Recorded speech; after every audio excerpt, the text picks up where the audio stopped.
வாழ்வை பலியாய் மாற்ற வந்தேன், என்னையே ஏற்றிடுவாய். முழு மனதுடனே கையளிக்கின்றேன், காணிக்கை ஏற்றிடுவாய். வாழ்வை பலியாய் மாற்ற வந்தேன், என்னையே ஏற்றிடுவாய். முழு மனதுடனே கையளிக்கின்றேன், காணிக்கை ஏற்றிடுவாய்.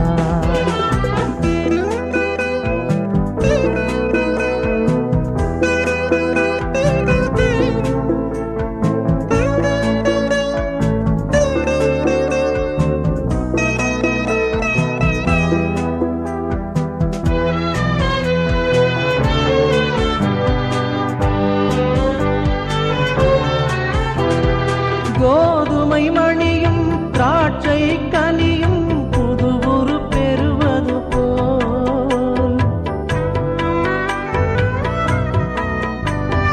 கோதுமை மணியும் திராட்சை கனியும் புது உரு பெறுவது போல், அன்பும் அமைதியும் நீதியுமே மனிதனில் மலர்ந்திட உயிர் தருவோம்.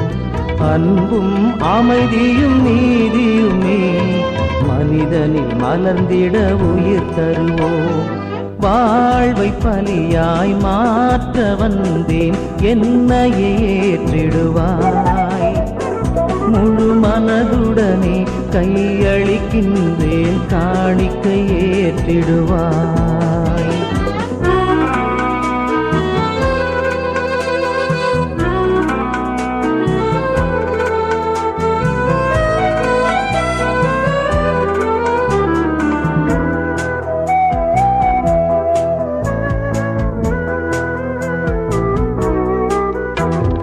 நான் வாழ பிறரும், பிறர் வாழ நானும் தேவை என்றுணர்ந்தேன்.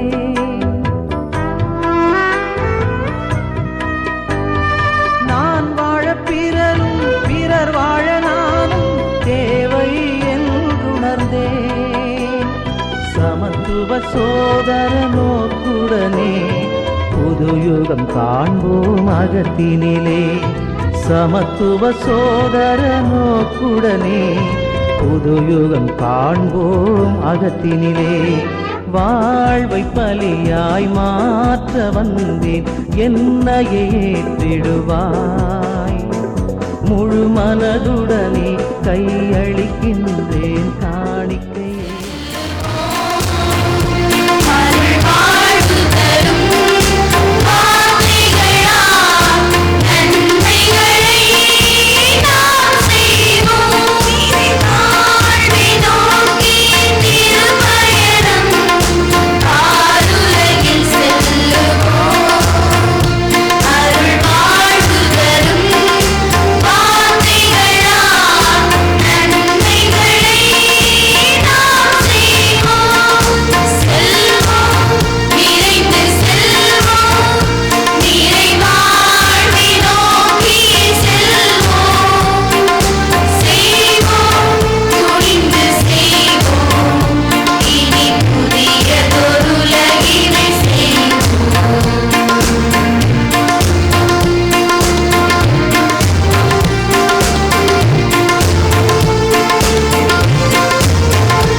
சிதைக்கப்படாத கல் சிற்பமாவது இல்லை, துளைக்கப்படாத மூங்கில் புல்லாங்குழல் ஆவது இல்லை.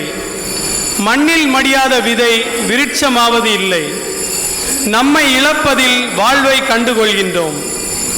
ஆலய பீடத்தில் எரியும் சிறு விளக்கு தெய்வீக பிரசன்னத்தில் அனைவரும் தியாக தீபங்களாக ஒளிர நம்மை அழைக்கின்றது.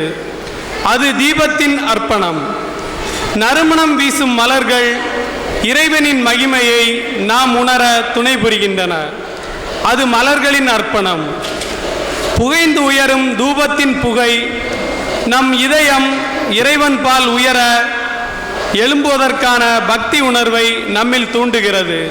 அது தூபத்தின் அர்ப்பணம். இறை மக்களாகிய நாமும் அர்ப்பண உணர்வோடு நிறைவாழ்வு வாழ்ந்திட பிறரை மன்னிக்கும் மனப்பக்குவமும் பிறதொரு துயர் கண்டு இறங்கிடும் இளைய உள்ளமும் நமக்கு தேவை. அனைத்தையும் கடந்து தன்னையே தியாக தீபமாக்கி மன்னிப்பும் இரக்கமும் வழங்கி நம்மை அன்பு செய்து வழிநடத்தும் இறைவனின் திருமுன்னே பிறருக்கு மன்னிப்பை வழங்கி இறை இரக்கத்தால் மிளிர்வோம் என்பதற்கு அடையாளமாக ஒளிரும் தீபத்தை கையகத்தே ஏந்திய வண்ணம் பவனியாக அருட்தந்தையோடு இவ்வருகை பவனியில் ஒன்றிணைந்து திருப்பலிக்கு ஆயத்தமாவோம்.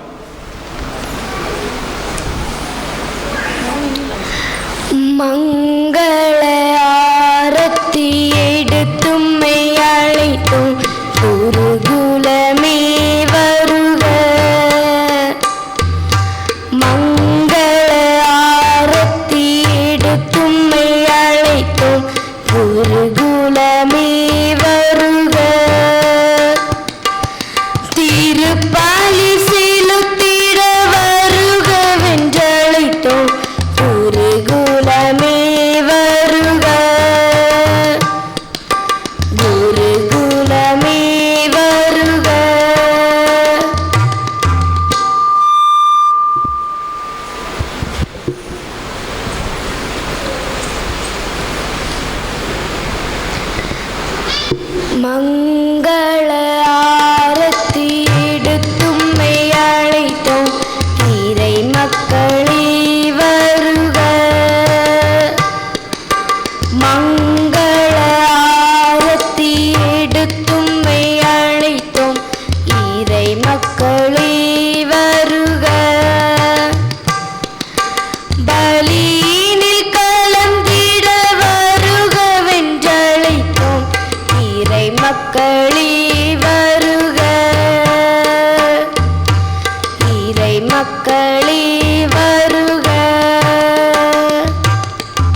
பிதாசுதன் பரிசுத்தாவின் பெயராலே.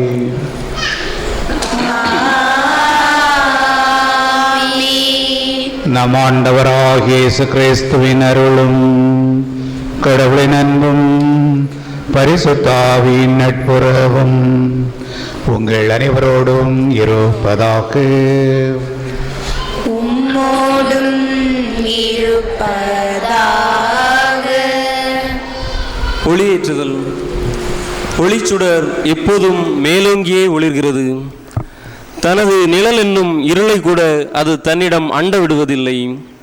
தானும் ஒளிர்ந்து தன்னை சார்ந்தவற்றையும் ஒளிர்வித்து இறையின் நிறை சாயலாக விளங்குகிறது. அத்தகைய ஒளிச்சுடரினை போல் தம் அருட்பணியில் மேலோங்கிய எண்ணங்களால் தானும் ஒளிர்ந்து இறை சமூகத்தையும் ஒளிர்வித்து இறை கரத்தின் நற்கருவியாய் ஒளிர்ந்து கொண்டிருக்கும் கோட்டார் மறைமாவட்ட குருகுல முதல்வர் அருட்பணி சாலமோன் அவர்களை முதலாம் ஒளிச்சுடரினை ஏற்றிட அந்தோணியார் இயக்கம் சார்பில் அன்புடன் அழைக்கிறோம். இறையரசின் விடியலுக்காய் பரமனின் அடியொற்றி மறையுறையிலும் மகத்துவமிக்க அருட்பணியிலும் பன்முக சிந்தனையாளராய் சீரிய செயல் திறனாளராய் விளங்கி வரும் மயிலோடு பங்கு தந்தை அருட்பணி ஐசக் அவர்களை எமது குத்துவிளக்கின் இரண்டாம் ஒளிச்சுடரினை ஏற்றிட அன்போடு அழைக்கிறோம். அர்ப்பணத்தின் ஆழ்கடலாய் இறை பொற்பதத்தின் வழி நின்று எப்பதமும் எக்கணமும் எளியோர் துயர் துடைத்து அருட்பணியாற்றி வரும் பங்கு தந்தையர்கள் மற்றும் இணை பங்கு தந்தையர்கள் இணைந்து ஒளிச்சுடரினை ஏற்றிட வருமாறு எமது இயக்கம் சார்பில் அன்புடன் அழைக்கிறோம்.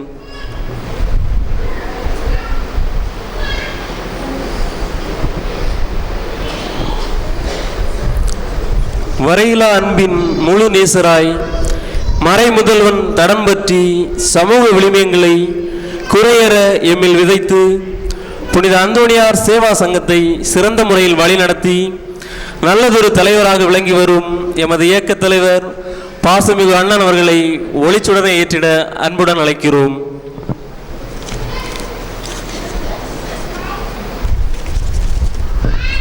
முதுமை என்பது மூவா அமுதம். முதுமை இறைவனின் கொடை. முதுமை முழுமையின் நிறைவடிவம். அத்தகு இறை கொடையாகிய முதியோர்களில் ஒருவரை எமது ஐந்தாம் ஒளிச்சுடனை ஏற்றிட வருமாறு அன்புடன் அழைக்கிறோம். மன்னிப்பின் மகத்துவம் உணர்ந்து மாண்புள்ள குடும்பங்களாக இப்பங்கு தள குடும்பங்கள் திகழ்ந்து திரு அவையோடு சிந்தித்து வாழ உழைக்கும் அன்பிய ஒருங்கிணைய தலைவர் அவர்களை ஒளியேற்ற அன்புடன் அழைக்கிறோம்.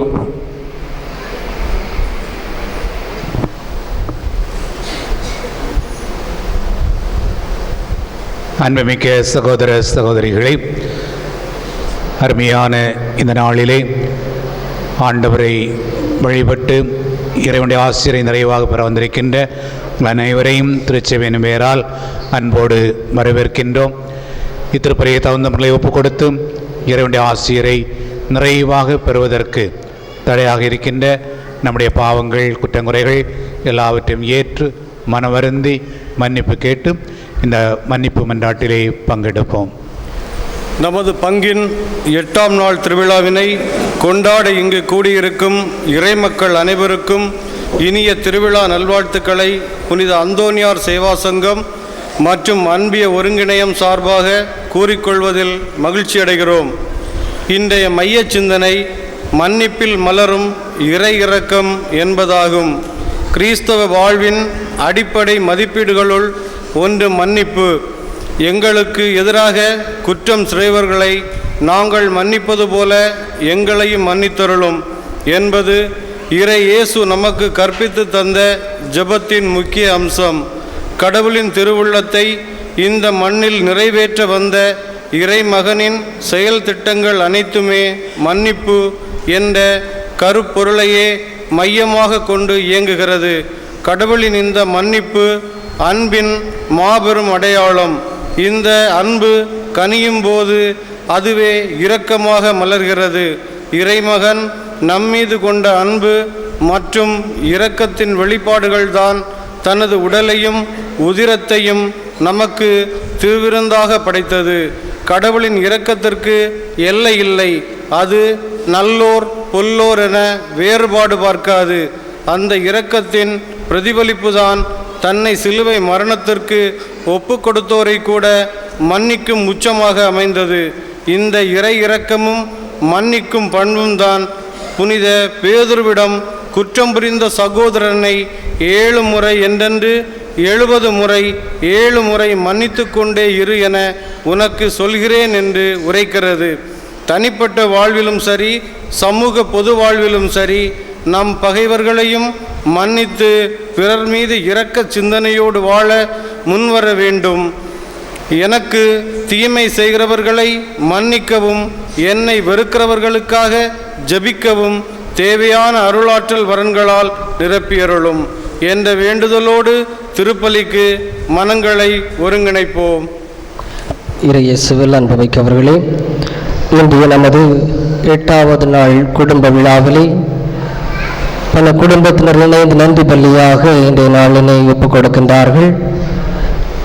திரு டிக்சன், திருமதி மலர் டிக்சன், சால்மேனா சாஜன் குடும்பத்தினருக்காகவும், திரு ஜேக்கப் ராஜ், திருமதி டெய்சி ராஜ், திருமதி கில்டா மேரி, திரு மரிய ஜேம்ஸ், திருமதி வெண்மதி ஜேம்ஸ் டாம்லின் குடும்பத்தினருக்காகவும், 2வது அன்பேத்தி சார்ந்த திரு விஜயகுமார், திருமதி விஜிலா விஜயகுமார், எலிஜா அர்லின் விஜய், சந்தியா விஜய் குடும்பத்தினருக்காகவும், திருவரம்பை சார்ந்த திரு மகேசன், திருமதி மினி மகேசன், ஆஸ்மி ஆசி குடும்பத்தினருக்காகவும், திரு வில்சன், திருமதி டென்சிலி வில்சன், ஏஞ்சலின் ரேன்சி, ஆண்ட்ரே தர்சன் குடும்பத்தினருக்காகவும், விழுங்கத்தை சார்ந்த திரு காஞ்சிஸ், திருமதி அந்தோணியம்மாள் காஞ்சிஸ், கில்டன் சூர்யா ஆண்ட்ரியா குடும்பத்தினருக்காகவும், 3வது அன்பியத்தை சார்ந்த திரு ராஜேஷ், திருமதி கில்டா ராஜேஷ், ஹர்ஷனா ஹனஸ் குடும்பத்தினருக்காகவும், காஞ்சிரகுளம் திரு ஹென்றி, திருமதி ரமணி ஹென்றி, நிகிதா பிபின் நிமிஷா குடும்பத்தினருக்காகவும்,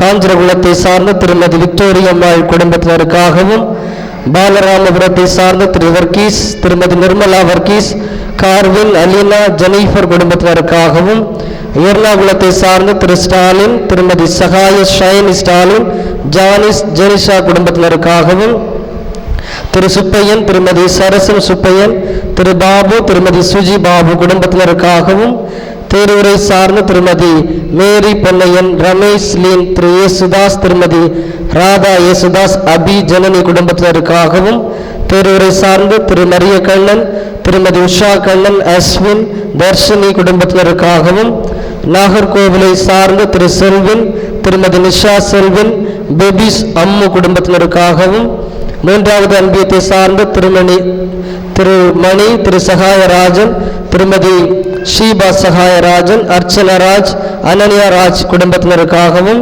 3வது அன்பியத்தை சார்ந்த திரு Thaddeus Rajan, Thirumathi Sujatha Thaddeus Rajan, Rickson Kumar, Franklin குடும்பத்தினருக்காகவும், 3வது அன்பியத்தை சார்ந்த Thiru Antony Xavier, Thirumathi Mallika Antony Xavier, Jennifer Antony, Jenith Antony குடும்பத்தினருக்காகவும், 4வது அன்பியத்தை சார்ந்த டோனி, ஜென்சி டோனி, ரியா குடும்பத்தினருக்காகவும், 2வது அன்பியத்தை சார்ந்த பவுலி வின்சென்ட், ரீகன் ரிபிஷ் குடும்பத்தினருக்காகவும் இன்று இந்த பலியானது ஒப்புக் கொடுக்கப்படுகின்றது.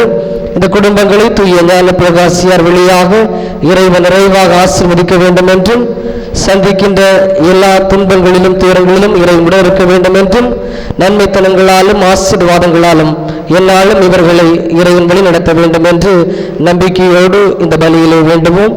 அனைவரும் எழுந்து நின்று மன்னிப்பு சடங்கிலே பங்கெடுப்போம்.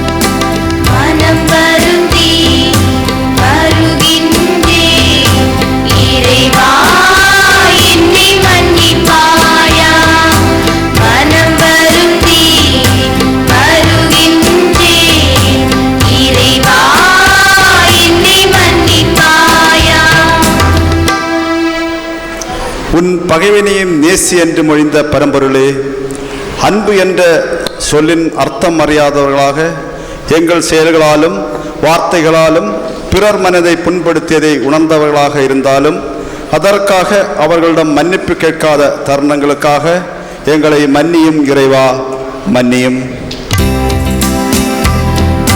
மனம் வருந்தி வருகின்றேன் இறைவா, என்னை மன்னிப்பாயா. மனம் வருந்தி வருகின்றேன் இறைவா, என்னை மன்னிப்பாயா. அருள்கடலே இறைவா, எமக்கு நீர் செய்த அருங்கொடையாக வழங்கிய அன்பு பெற்றோர்களின் தேவைகளை உணராது அவர்களது உணர்வுகளுக்கு மதிப்பு கொடாமலும் வார்த்தைகளுக்கு செவி கொடாமலும் இருந்த தருணங்களுக்காக எங்களை மன்னியும் இறைவா, மன்னியும். மனம் வருந்தி வருகின்றேன் இறைவா, என்னை மன்னிப்பாயா. மனம் வருந்தி வருகின்றேன் இறைவா, என்னை மன்னிப்பாயா. நன்றி உரைப்பது எத்துணை நன்று என்பதற்கு ஏற்ப நீர் எம் வாழ்வில் வழங்கிய அருள் கொடைகளையும் வாழ்வின் நலன்களையும் நினைத்து நன்றி நவிலாமல் மற்றவர்களுடன் பகிர்ந்து கொள்ளாமல் வாழ்ந்த குற்றத்திற்காக எங்களை மன்னியும் இறைவா, மன்னியும். மனம் வருந்தி வருகின்றேன் இறைவா, என்னை மன்னிப்பாயா. மனம் வருந்தி வருகின்றேன் இறைவா, என்னை மன்னிப்பாயா. நல்வழிகாட்டியே இறைவா, எங்களோடு கூடவே இருக்கும் உறவுகளிடமும் துணை நடக்கும் நட்புகளிடமும் உண்மைத்தன்மையற்ற உணர்வுடையவர்களாக அவர்களை புறம் பேசிய நிகழ்வுகளுக்காக எங்களை மன்னியும் இறைவா, மன்னியும். மனம் வருந்தி வருகின்றேன் இறைவா, என்னை மன்னிப்பாயா. மனம் வருந்தி வருகின்றேன் இறைவா, என்னை மன்னிப்பாயா. கருணைக் கடலே இறைவா, எங்கள் வசிப்பிடங்களிலும் பணித்தளங்களிலும் பங்குத்தளங்களிலும் உதவிக்கரம் நோக்கி ஏங்கி தவிக்கும் மக்களை கண்ணிருந்தும் காணாதவர்களாக உதவக்கூடிய சூழல் இருந்தும் உதவாதவர்களாக இரக்க உணர்வற்று இயங்கிய வேலைகளுக்காக உம்மிடம் மனமறிந்து மன்னிப்பு வேண்டுகிறோம். எங்களை மன்னியும் இறைவா, மன்னியும். மனம் வருந்தி வருகின்றேன் இறைவா, என்னை மன்னிப்பாயா. மனம் வருந்தி வருகின்றேன் இறைவா, என்னை மன்னிப்பாயா. உம்மோடு உறவாடக்கூடிய உற்ற கருவியான ஜெபத்தின் நேரங்களை மறந்தவர்களாய் ஊடகங்களிலும் தகவல் தொழில்நுட்ப சாதனங்களிலும் வீணாக நேரத்தை செலவிட்ட தருணங்களுக்காக மனமுருகி உம்மிடம் மன்னிப்பு வேண்டுகிறோம். மன்னியும் இறைவா, மன்னியும். மனம் வருந்தி வருகின்றேன் இறைவா, என்னை மன்னிப்பாயா. மனம் வருந்தி வருகின்றேன் இறைவா, என்னை மன்னிப்பாயா. எல்லாமல்ல இறைவன் நம் மீது இரக்கம் வைத்து நம் பாவங்களை எல்லாம் மன்னித்து நம்மை முடிவில்லாத வாழ்வுக்கு அழைத்து செல்வாராக. ஆமென்.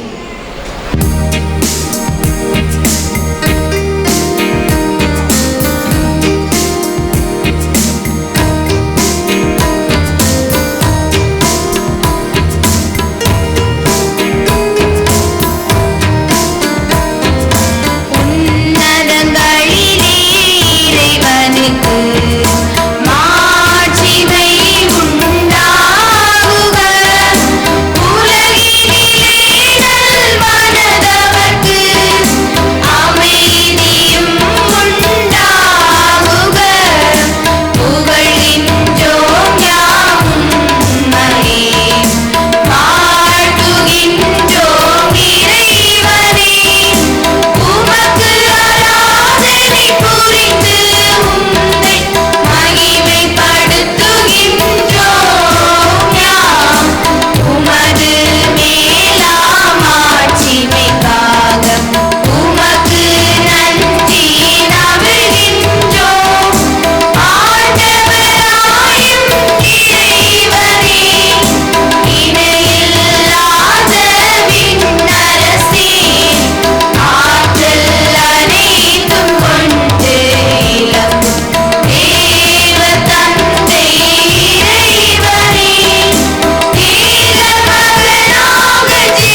ஜெபிப்போமாக.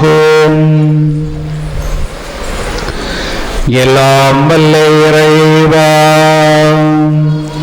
புனித ஞான பிரகாசியாரை எங்கள் பாதுகாவலராக தந்தமைக்காக நாங்கள் உண்மை போற்றுகின்றோம். அவருடைய எடுத்துக்காட்டான வாழ்வாலும் மன்றாட்டாலும் நாங்கள் கள்ளமற்ற அன்பு கொண்டு ஒழுகவும் தவம் நிறைந்த வாழ்வை மேற்கொள்ளவும் செய்தருளும். உம்மோடு பரிசுத்த ஆவியின் ஐக்கியத்தில் இறைவனாய் என்றென்றும் வாழ்ந்து ஆட்சி செய்கிற எங்கள் ஆண்டவரும் ஒன்று மகன் இயேசு கிறிஸ்து வழியாக உம்மை மன்றாடுகின்றோம்.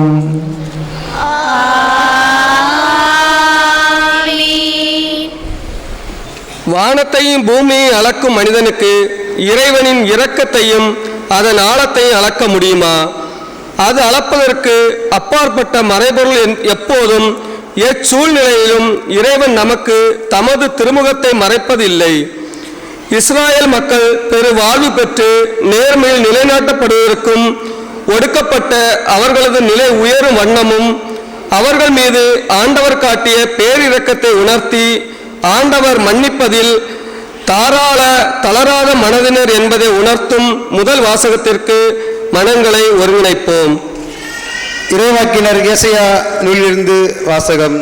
55ஆம் அதிகாரம் 1 முதல் 8 வரை உள்ள வசனங்கள். தாகமாய் இருப்பவர்களே, நீங்கள் அனைவரும் நீர்நிலைகளுக்கு வாருங்கள். கையில் பணமில்லாதவர்களே, நீங்களும் வாருங்கள். தானியத்தை வாங்கி உண்ணுங்கள். வாருங்கள், காசு பணமின்றி திராட்சை ரசமும் பாலும் வாங்குங்கள். உணவாக இல்லாத ஒன்றிற்காக நீங்கள் ஏன் பணத்தை செலவிடுகின்றீர்கள்? நிறைவு தராத ஒன்றிற்காக ஏன் உங்கள் உழைப்பை வீணாக்குகிறீர்கள்? எனக்கு கவனமாய் செவி கொடுங்கள். நல்லுணவை உண்ணுங்கள். கொடுத்ததை உண்டு மகிழுங்கள். எனக்கு செவி கொடுங்கள். என்னிடம் வாருங்கள். கேளுங்கள், அப்பொழுது நீங்கள் வாழ்வடைவீர்கள். நான் உங்களுடன் ஓர் என்றுமுள்ள உடன்படிக்கையை செய்து கொள்வேன். தாவீதுக்கு நான் காட்டிய மாறாத பேரன்பை உங்களுக்கும் காட்டுவேன். நான் அவனை மக்களினங்களுக்கு சாட்சியாகவும் வேற்றினங்களுக்கு தலைவராகவும் தளபதியாகவும் ஏற்படுத்தினேன்.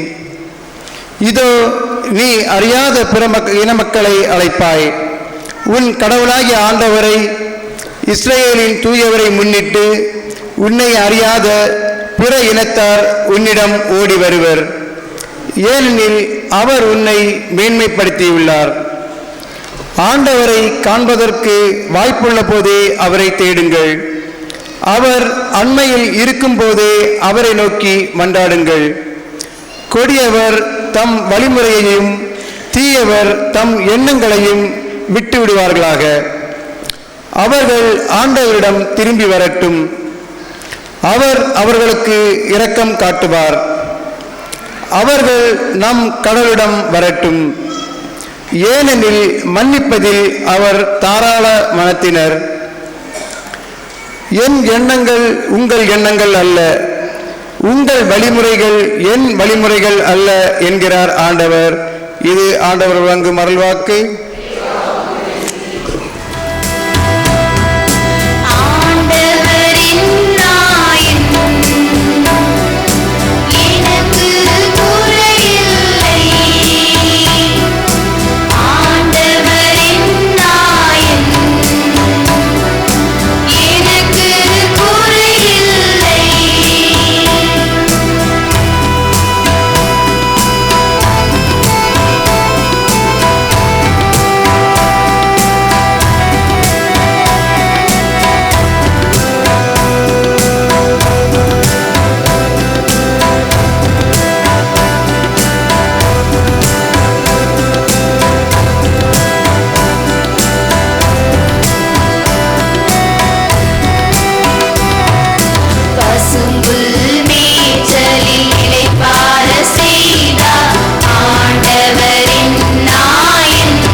கிறிஸ்துவோடு நாம் இணைந்து அவரில் வேரூன்றியவர்களாக வாழும்போது அவரை ஆழமாக அறிந்து அந்த அறிவுத்திறத்தினால் கிறிஸ்துவோடு உயிரோடு எழுப்பப்பட்டவர்களைப் போன்று விசுவாசத்தில் நிலைத்திருப்போம் என்றும் உலகப் போக்கிலான எண்ணங்களை விடுத்து மேலுலகு சார்ந்தவற்றை மட்டுமே நாடி வாழ அது நமக்கு துணை புரியும் என்றும் அதன் மூலம் ஒருவருக்கொருவர் அன்பு கொண்டு மன்னித்து நற்குணங்களால் நம்மை அழகுபடுத்தி நிறைவாழ்வை பெறலாம் என்பதை உணர்த்தும் இவ்வாசகத்திற்கு செவிமடுப்போம். புனித பவுல் கொலோசியருக்கு எழுதிய திருமுகத்திலிருந்து வாசகம். 3ஆம் அதிகாரம் 9 முதல் 17 முடிய உள்ள இறைவார்த்தைகள்.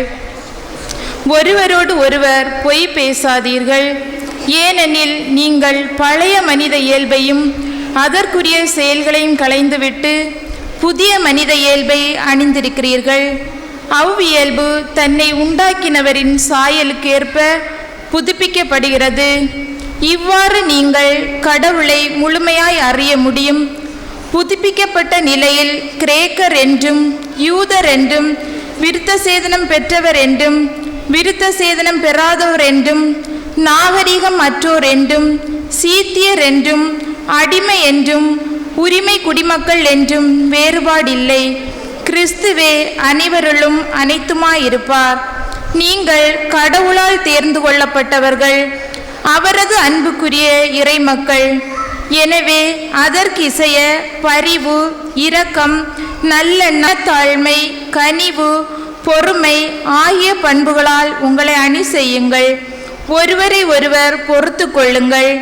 ஒருவரை பற்றி ஒருவருக்கு ஏதாவது முறையீடு இருந்தால் மன்னியுங்கள். ஆண்டவர் உங்களை மன்னித்தது போல நீங்களும் மன்னிக்க வேண்டும். இவை அனைத்துக்கும் மேலாக அன்பையே கொண்டிருங்கள். அதுவே இவை அனைத்தையும் பிணைத்து நிறைவு பெற செய்யும். கிறிஸ்து அருளும் அமைதியை உங்கள் உள்ளங்களையும் நெறிப்படுத்துவதாக. இவ்வமைதிக்கென்றே நீங்கள் ஒரே உடலின் உறுப்புகளாய் இருக்க அழைக்கப்பட்டிருக்கிறீர்கள். நன்றி உள்ளவர்களாயிருங்கள். கிறிஸ்துவை பற்றிய நற்செய்தி உங்களுள் நிறைவாக குடிகொள்வதாக. முழு ஞானத்தோடு ஒருவர் ஒருவர் கற்பித்து அறிவுரை கூறுங்கள். திருப்பாடல்களையும் புகழ்பாக்களையும் ஆவிக்குரிய பாடல்களையும் நன்றியோடு உளமாற பாடி கடவுளை போற்றுங்கள். எதை சொன்னாலும் எதை செய்தாலும் அனைத்தையும் ஆண்டவர் இயேசுவின் பெயரால் செய்து அவர் வழியாய் தந்தையாம் கடவுளுக்கு நன்றி செலுத்துங்கள். இது ஆண்டவர் வழங்கும் அருள்வாக்கு. இறைவா உமக்கு நன்றி.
ஆண்டவர் உங்களோடு இருப்பாராக.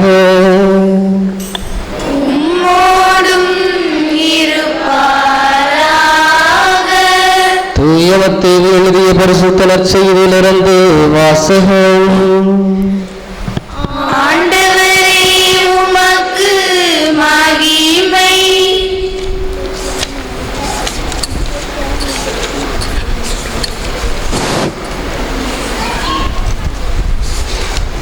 நூற்பிரிவு 18 இறை சொற்றொடர்கள் 21 முதல் 35 வரை. நூற்பிரிவு 18 இறை சொற்றொடர்கள் 21 முதல் 35 வரை. பின்பு பேதுரு இயேசுவை அணுகி, ஆண்டவரே, என் சகோதரர் சகோதரிகளுள் ஒருவர் எனக்கு எதிராக பாவம் செய்து வந்தால் நான் எத்தனை முறை அவரை மன்னிக்க வேண்டும்? 7 முறை மட்டுமா என கேட்டார். அதற்கு இயேசு அவரிடம் கூறியது, 7 முறை மட்டுமல்ல, 70 தடவை 7 முறை என நான் உனக்கு சொல்கிறேன்.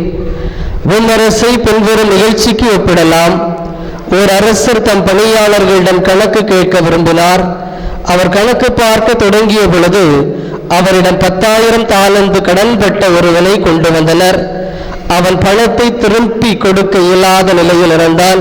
தலைவரோ அவனையும் அவன் மனைவி மக்களோடு அவனுக்குரிய உடைமைகள் யாவற்றையும் விற்று பணத்தை திருப்பி அடைக்க ஆணையிட்டார். உடனே அப்பணியாள் அவர் காலில் விழுந்து பணிந்து, என்னை பொறுத்தருள்க, எல்லாவற்றையும் உமக்கு திருப்பி தந்து விடுகிறேன் என்றான். அப்பணியாளின் தலைவர் பரிவு கொண்டு அவனை விடுவித்து அவனது கடன் முழுவதையும் தள்ளுபடி செய்தார். ஆனால் அப்பணியாள் வெளியே சென்றதும் தன்னிடம் 100 தெனாரியம் கடன் பெற்றிருந்த உடன் பணியாளர் ஒருவரை கண்டு, நீ பட்ட கடனை திருப்பித்தா என கூறி அவரை பிடித்து கழுத்தை நெரித்தான்.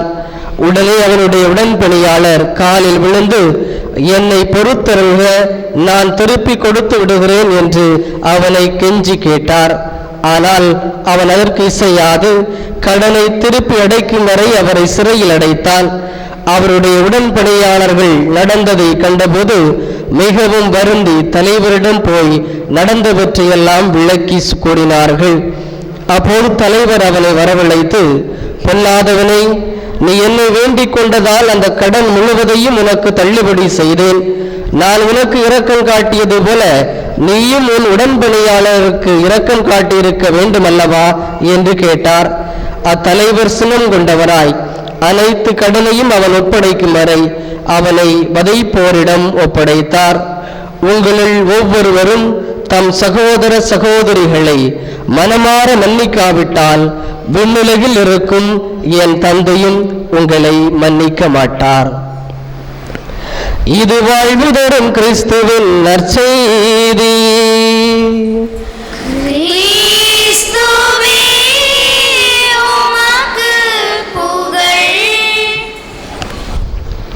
உங்கள் சகோதர சகோதரிகளை மனதார மன்னிக்காவிட்டால் உங்கள் விண்ணக தந்தையும் உங்களை மன்னிக்க மாட்டார்.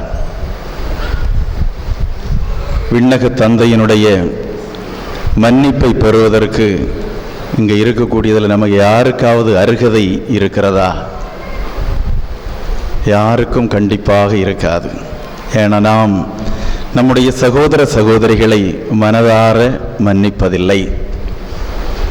ஆயிரக்கணக்கான ஆண்டுகளாக நாம் பிறரை மன்னிக்க வேண்டும், நிறை குறைகளோடு ஏற்றுக்கொள்ள வேண்டும். இந்த மன்னிப்பை பற்றி ஆயிரக்கணக்கான ஆண்டுகளாக நாம் பேசி வருகிறோம். எப்படியும் ஒரு திருநாளுக்கு மன்னிப்பை பற்றி ஒரு மறையுரை இருக்கும். ஆண்டில் வரக்கூடிய ஞாயிற்றுக்கிழமைகளிலே மன்னிப்பை பற்றிய வாசகங்கள் இருக்கும், அதையொட்டிய மறையுரைகள் இருக்கும். ஆயிரக்கணக்கான ஆண்டுகளாக இப்படி நடந்து கொண்டே இருந்த போதும் கூட ஏன் இன்னும் அந்த மன்னிப்பு என்ற அந்த மதிப்பீடு நம்மிலே உருவாகவில்லை? நம்முடைய சமுதாயத்திலே ஏன் நடைமுறைப்படுத்தப்படவில்லை? இதை நாம் சிந்தித்து பார்க்க வேண்டும்.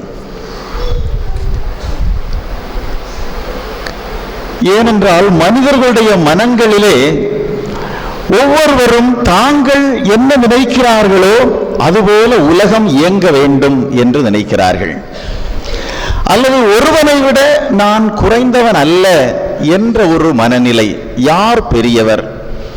தொலைக்காட்சி பெட்டிகளில் எல்லாம் நீங்கள் பார்த்திருப்பீர்கள், கலக்கப் போவது யார்? இப்படிப்பட்ட ஒரு மனநிலை, பணிந்து போக வேண்டும் என்ற ஒரு மனநிலையில் இல்லாமல் இருக்கக்கூடியது. ஒரு சில ஆண்டுகளுக்கு முன்பு 2 சிறுவர்கள் சண்டை போட்டுக் கொண்டிருந்தார்கள். சண்டை போட்டுக் கொண்டிருக்கிற போதே 2 பேரும் அடிக்கிறாங்க. அடிச்சுக்கிட்டு இந்த சின்ன பசங்க ஒரு பையன் இன்னொரு பையனை பார்த்து கேட்குறான், நீ என்ன பெரிய ஊச்சாளியா?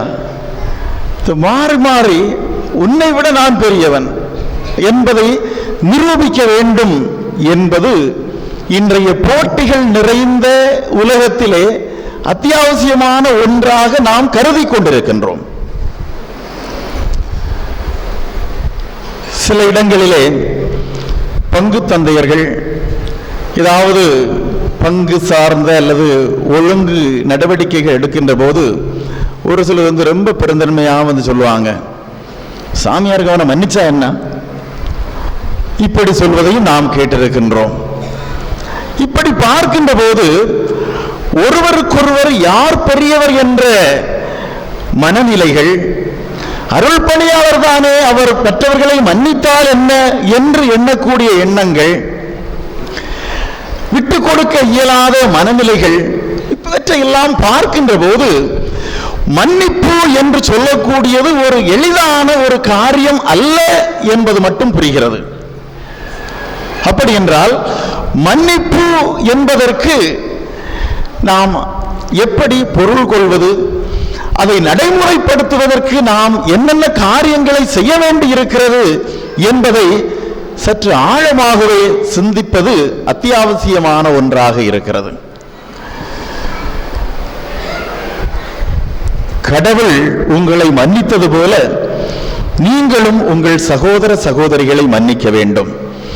உங்கள் சகோதர சகோதரிகளை நீங்கள் மனதார மன்னிக்கவில்லை என்றால் உங்கள் விண்ணக தந்தையும் உங்கள் குற்றங்களை மன்னிக்க மாட்டார். இது விவிலியம் நமக்கு தரக்கூடிய கூற்று. அப்படி என்றால் இந்த மன்னிப்பை பெறுவதற்கு நாம் என்னென்ன காரியங்களை செய்ய வேண்டி இருக்கிறது? மன்னிப்பு என்பது எளிதான காரியம் அல்ல. நாம் வாழக்கூடிய சமுதாயத்தில் பக்கத்து வீட்டுக்காரர்களோ அல்லது யாராவது நம்மை பார்த்து நம்மோடு சண்டையிட வருகிறார்கள், ஒவ்வொரு தடவையும் நாம் மன்னித்து விட்டு கொண்டே இருக்கிறோம். கடைசியில் அது எங்க போய் முடியும் அப்படின்னு தெரியாது. ஒவ்வொரு தடவை நீங்க மன்னிக்கிறீங்க. அல்லது வேற ஒன்றுமே வேண்டாம், நம்முடைய வீட்டில் கொஞ்சம் பணம் இருக்குது, 1 லட்சம் ரூபாய் இருக்குன்னு வச்சுக்கிடுங்க. ஒரு ஆள் 10,000 ரூபாய் எடுத்துட்டு போயிட்டாரு. எடுத்துட்டு போயிட்டு மறுநாள் சொல்றாரு, உங்க வீட்டில் நேற்று காசு வச்சிருந்தீங்க இல்லையா, அதில் நான் 10,000 ரூபாய் எடுத்துட்டு போயிட்டேன், என்ன மன்னிச்சுக்கிட்டுங்க. சரி, ஓகே, அப்படி சொல்லுவோமா நம்ம? இப்ப மன்னிப்பது என்பது ஒரு எளிதான காரியம் அல்ல. இயேசு சொல்வது போல மன்னிப்பது என்பது ஏதோ அதற்குள்ளே ஏராளமான காரியங்கள் உள்ளே மறைந்திருக்கிறது. அது நமக்கு புரியாத ஒரு புதிராக இருக்கிறது. ஆனால் அதை சற்று ஆழமாக பார்க்கின்ற போது மன்னிப்பு ஒரு உயர்ந்த ஒரு பண்பு. மன்னிப்பை நாம் செய்கின்ற போது, பிறரை மன்னிக்கின்ற போது கடவுளுடைய இயல்பிலே பங்கெடுக்கின்றோம். எல்லாம் சரிதான். அப்படி என்றால் இந்த மன்னிப்பை நாம் எப்படி நடைமுறைப்படுத்துவது? மன்னிப்பதிலே பலவிதமான பரிணாமங்களை நாம் பார்க்க வேண்டியிருக்கிறது. முதலிலே மன்னிப்பதற்கு முன்பாக ஒரு சில காரியங்களை செய்ய வேண்டும். கிறிஸ்தவ அறநெறி இந்த கருத்துக்களை நமக்கு முன்வைக்கிறது. ஒரு மனிதன் மன்னிக்கப்பட வேண்டும் என்றால் முதலாக செய்ய வேண்டியது, நான் ஒரு மனிதனை மன்னிக்க வேண்டும் என்றால் முதலிலே யார் தவறு செய்தார்களோ அவர்கள் தான் செய்த தவறை உணர வேண்டும். எளிதாக மன்னிப்பது அல்ல. எந்த ஒரு மனிதன் தவறு செய்கிறானோ அந்த மனிதன் தன்னுடைய தவறை உணர வேண்டும். இன்று அதுதான் பற்றாக்குறையாக இருக்கிறது. எல்லாரும் ஏதோ ஒரு விதத்தில் தவறு செய்து கொண்டுதான் இருக்கிறோம். ஆனால் அந்த தவற்றை எப்படியாவது நியாயப்படுத்தி விடுகிறோம். தவறுகளை நியாயப்படுத்துகின்ற போது குற்றம் குற்றமாகவே இருக்கிறது. இப்படிப்பட்ட சூழ்நிலையில் ஒரு மனிதன் மனமு தவறு செய்தவனை மன்னித்தால் கூட அந்த மனிதன் மீண்டும் தவறு செய்து கொண்டே இருப்பான். எந்த ஒரு மனிதன் தன்னுடைய தவறை உணர்கின்றானோ அவன் பெருந்தன்மையோடு மன்னிப்பு கேட்பான். மன்னிப்பு கேட்கக்கூடிய நேரத்திலே யாருக்கு எதிராக அவன் தவறு செய்திருக்கிறானோ அந்த மனிதனும் மன்னிப்பதற்கு கடமைப்பட்டிருக்கிறான். இதுதான் மன்னிப்பதில் இருக்கக்கூடிய ஒரு தன்மை. சாதாரணமாக எல்லாரையும் மன்னிப்பது அல்ல. கிறிஸ்தவ அறநெறியானது சொல்லுகிறது, ஒரு மனிதன் தவறு செய்கிற போது அந்த தவறுக்கு கண்டிப்பாக பரிகாரம் செய்ய வேண்டும்.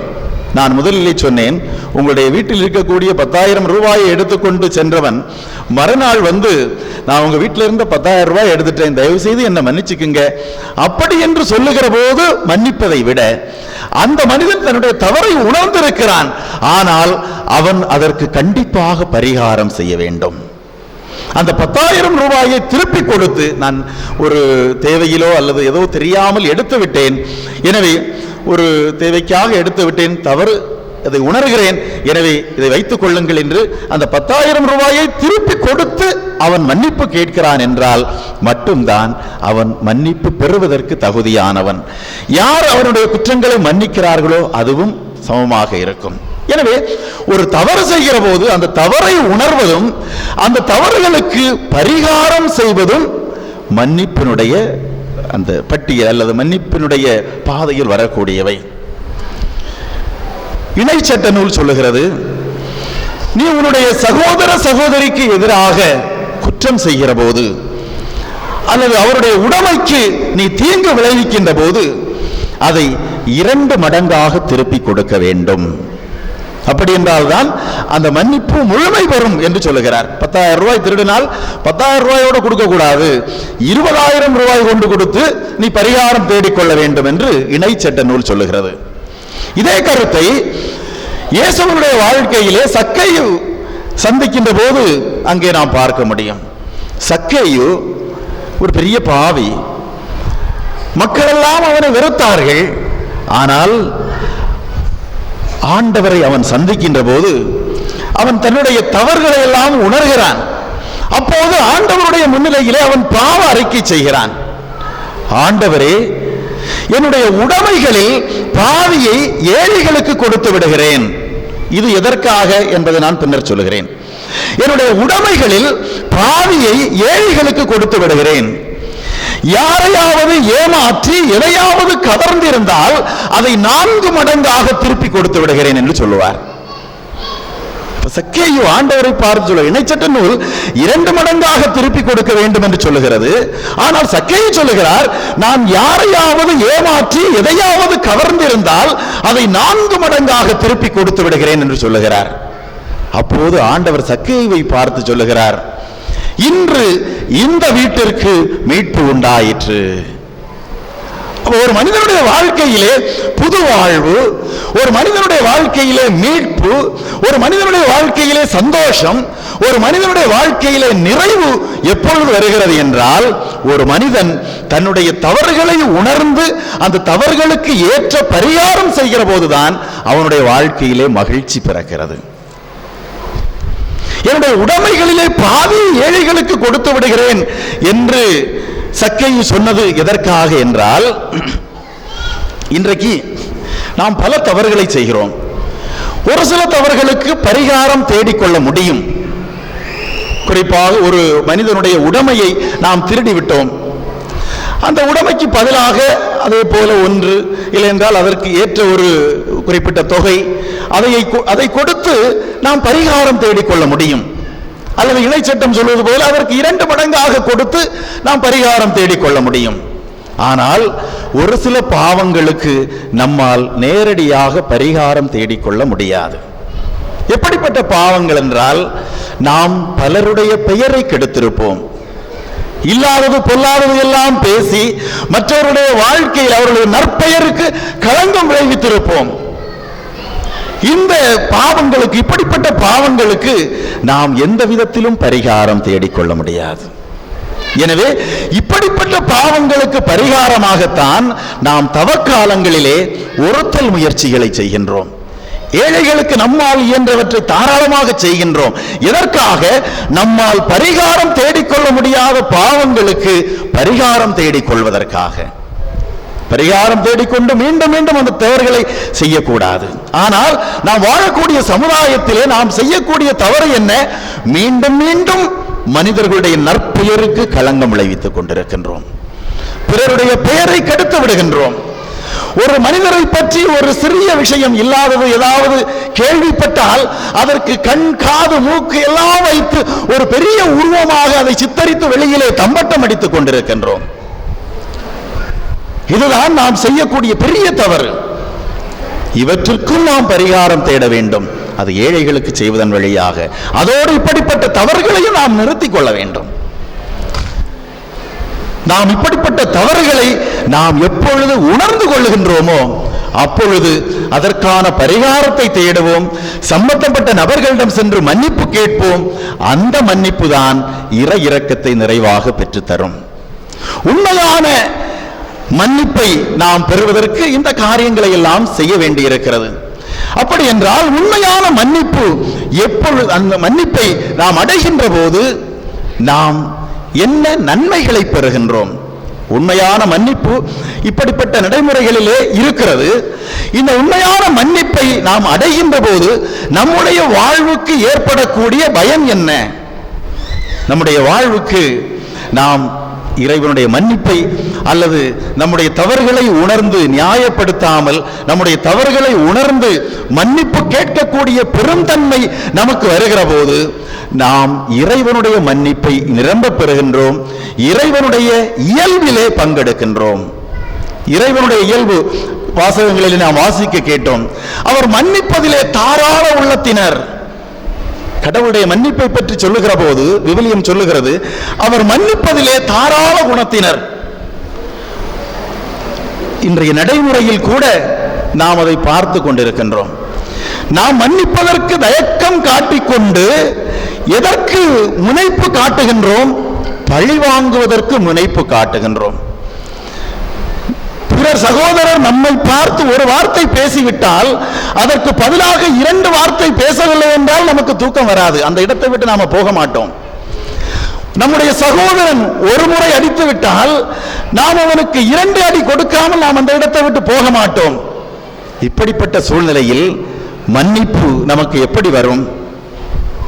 ஆனால் ஆண்டவர் மன்னிப்பதிலே தாராள உள்ளத்தினர். ஒரு சகோதரன் தவறு செய்கிற போது நாம் அவரை தண்டிக்க வேண்டும், அல்லது ஒரு குற்றவாளி ஒருவன் உடனடியாக தண்டிக்கப்பட வேண்டும் என்றெல்லாம் நாம் நினைக்கிறோம். தவறு செய்வது மனித இயல்பு. தவறு செய்யக்கூடியவர்கள் உடனடியாக தண்டிக்கப்பட வேண்டும் என்பது நம்முடைய ஆதங்கம். ஆனால் கடவுள் நாம் செய்யக்கூடிய ஒவ்வொரு தவறுகளுக்கும் உடனடியாக தண்டனை கொடுத்து கொண்டிருந்தார் என்று வைத்துக் கொள்வோம். உலகத்தில் யாரும் இருக்க முடியாது. இந்த உலகத்தில் யாரும் வாழ முடியாது. கடவுள் நாம் செய்யக்கூடிய ஒவ்வொரு தவறுகளுக்கும் உடனடியாக தண்டனை கொடுத்து கொண்டிருந்தார் என்றால் இந்த உலகத்திலே நாம் யாரும் வாழ முடியாது. எனவே கடவுளுடைய அந்த இறை இரக்கம், அந்த மன்னிப்பு எவ்வளவு பரந்த உள்ளம் கொண்டதாக இருக்கிறதோ அதுபோல நம்முடைய மன்னிப்பும் ஒரு மனிதன் இயல்பான மன்னிப்பை, தன்னுடைய தவறை உணர்ந்து நம்முடைய மன்னிப்பு கேட்கிற போது 7 முறை அல்ல 7 முறை 70 முறை மன்னிப்பதற்கு நாம் தயாராக இருக்க வேண்டும். இரண்டாவதாக பார்க்கின்ற போது இந்த மன்னிப்பை நாம் மனதார செய்கிற போது நமக்கு பலவிதமான நோய்களிலிருந்து விடுதலை கிடைக்கிறது. இன்றைக்கு மனிதர்களுக்கு ஏராளமான புதிய புதிய நோய்கள் வருகிறது என்றால் அதற்கு காரணம் இந்த டென்ஷன், சகோதரனை மன்னிக்க இயலாத மனநிலை. பெருந்தன்மையோடு மன்னித்து பாருங்கள், அப்பொழுது தெரியும் உங்களுடைய மனது எவ்வளவு லகுவாக மாறுகிறது என்று. இன்றைக்கு ஒவ்வொரு மனிதனை பார்த்தும் நாம் கோபப்படுகிறோம். ஒவ்வொரு மனிதர்கள் செய்யக்கூடிய காரியங்களை பார்த்து கோபப்படுகிறோம். அல்லது நாட்டில் நடக்கக்கூடிய நிகழ்வுகளை அறிகிற போது, நாட்டில் நடக்கக்கூடிய நிகழ்வுகளை நாம் கேள்விப்படுகிற போது கோபம் நமக்கு கொப்பளித்துக் கொண்டு வருகிறது. இவையெல்லாம் நம்முடைய பலத்தை சீரழிக்கக்கூடியதாக, உடல் நலத்தை கெடுக்கக்கூடியதாக அமைகிறது. நாம் உண்மையான மன்னிப்பை செய்து வாழ்கின்ற போது, நம்முடைய சகோதர சகோதரிகளை மனதார மன்னிக்கின்ற போது நம்முடைய வாழ்வில் பல்வேறு நோய்களிலிருந்து நாம் விடுதலை அடைய முடியும். நம்முடைய மன இறுக்கம்தான் இன்று ஏராளமான நோய்களுக்கு காரணமாக இருக்கிறது. இன்று காலையில் எழுந்ததிலிருந்து நாம் நம்முடைய வாழ்வு எப்படி போய்கொண்டிருக்கிறது என்று சற்று யோசித்து பாருங்கள். பிள்ளைகளுக்கு சமையல் செய்வது, யார உணர்ச்சி வசப்பட்டுட்டாங்க போல இருக்குது. காலையில் எழும்புவதிலிருந்து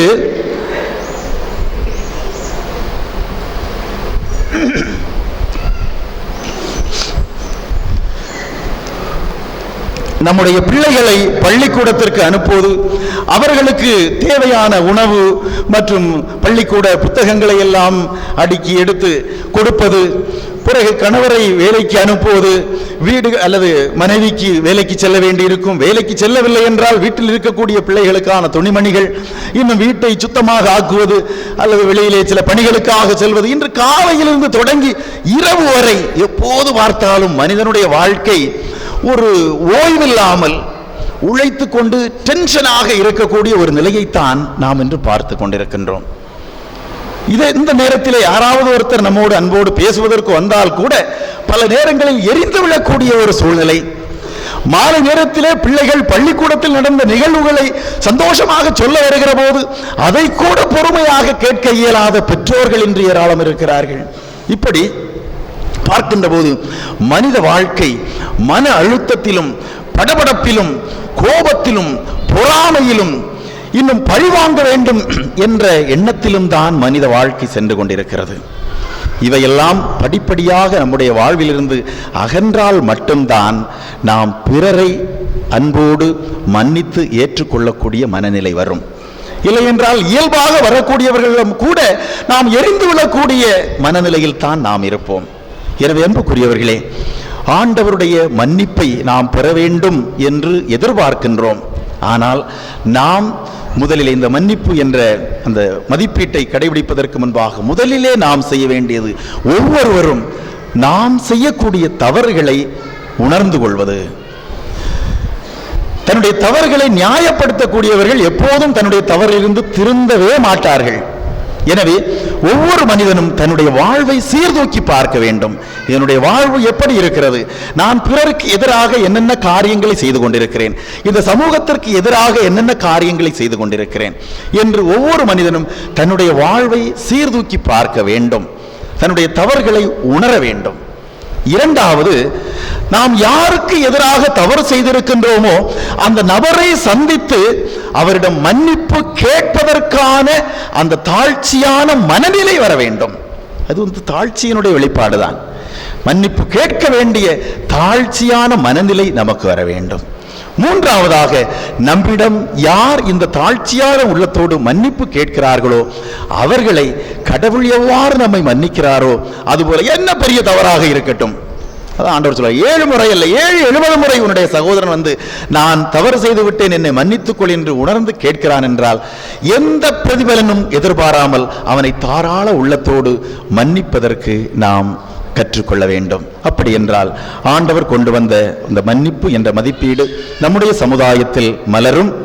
நாமும் நோய் நொடியின்றி இறை ஆட்சியினுடைய பிள்ளைகளாக நலமாக நீண்ட நாள் வாழ முடியும்.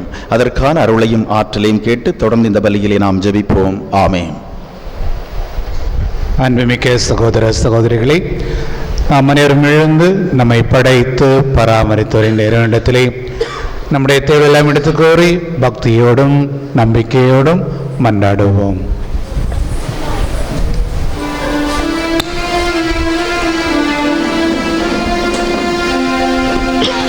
மன்றாடும் நேரம் இது தெய்வமே, விண்ணில் அருளை பொழியவா மரியின் செல்வமே.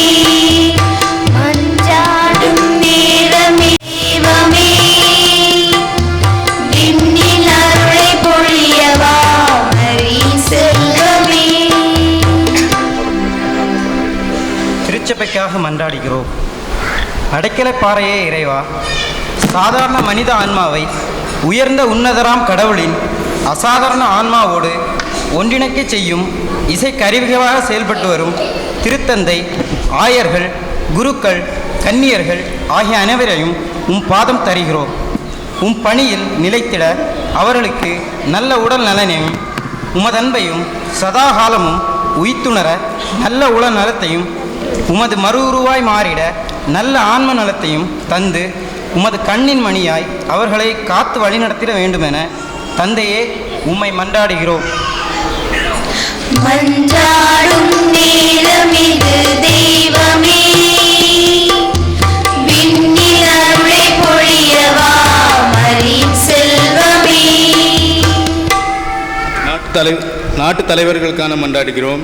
நல்லாயரே இறைவா, மக்கள் பணியே இறைப்பணி என்று வாக்கிற்கேற்ப மக்களால் தேர்ந்தெடுக்கொள்ளப்பட்ட எம் நாட்டு தலைவர்களுக்கும் அரசு அதிகாரிகளுக்கும் ஞானத்தோடும் விவேக சிந்தனையோடும் திட்டங்களை வகுத்து அதனை சிறந்த முறையில் நடைபடுத்திடவும் அதன் வழியாக மக்கள் நலனையும் மகிழ்ச்சியையும் நோக்கி நிறைவாழ்வை அடையவும் தேவையான அருள் வரங்களை ஒளிந்திட வேண்டும் என்று இறைவனை மன்றாடுகிறோம். மன்றாடும் நேரமிது தெய்வமே, விண்ணில் அருளை பொழியவா மரியின் செல்வமே. இளைஞர்களுக்காக மன்றாடுகிறோம். எங்கும் நீக்கமர நிறைந்த நித்திலனே இறைவா, இன்றைய காலகட்டத்தில் சிறிய துன்பங்களுக்கு எல்லாம் தோண்டு தவறான முடிவுகளை தேடி பயணிக்கும் மனத்திடனற்ற இளையோர்களை உம் கரம் தருகின்றோம்.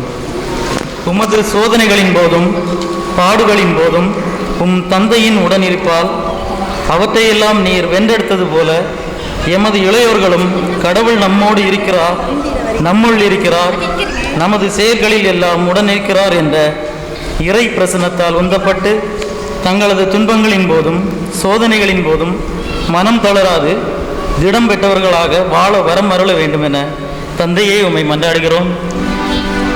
மன்றாடும் நேரமிது தெய்வமே,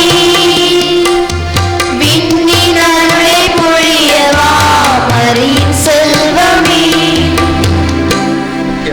இரக்கத்திற்காக மன்றாடுகிறோம். இரக்கத்தின் உச்ச இறைவா, இரக்கத்தோடு கூடிய மன்னிக்கும் பண்பு அனைத்து துன்பங்களுக்கும் அருமருந்து.